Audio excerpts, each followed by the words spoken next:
পুলিশের প্রতি এত ক্ষোভ কেন সাধারণ মানুষের?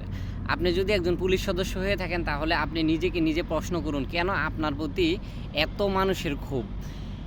আপনি যখন পুলিশের চাকরিতে জয়েন করলেন তখন আপনি শপথ নিয়েছেন যে আপনি গণতন্ত্রের সেবক হবেন, সাধারণ মানুষের বন্ধু হবেন। কিন্তু আপনি চাকরিতে জয়েন করার পরই তার বিপরীত আপনি স্বৈরতন্ত্রের সেবক হলেন, সাধারণ মানুষের শত্রু হলেন।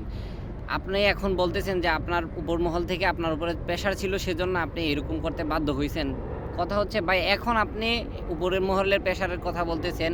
কিন্তু আমার প্রশ্ন হচ্ছে ভাই আপনি যে মুখের থেকে গালিটা দিলেন ওইটা তো আপনাকে উপর মহল থেকে বলে দেওয়া হয় না যে আপনি সাধারণ মানুষকে গালি দিবেন।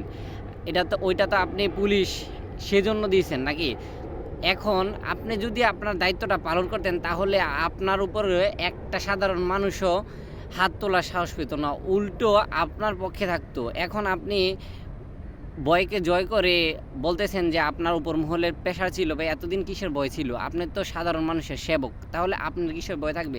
আপনার ভিতরে যদি এতই ভয় থাকে তাহলে আমাদের ভিতরে কীরকম একটা প্রেশার ছিল তখন যখন আপনার ডান্ডার সামনে আমরা পড়তাম বা আপনার মুখের গালির শিকার হতাম আমরা, তখন আমাদের কেমন লাগছিল? সর্বশেষ আমরা বলতে চাই যে আপনারা আপনাদের ডিউটিটা অবশ্যই পালন করবেন। আপনাদের মতোই ফ্যামিলি চালানোর জন্য কাজ করে। কিন্তু পার্থক্য হচ্ছে ওরা পাবলিক সেক্টরে কাজ করে হচ্ছে ওদের কোনো পাওয়ার নাই, আপনার একটা পাওয়ার আছে, সংস্থার পাওয়ার আছে। তার অপব্যবহার করবেন না।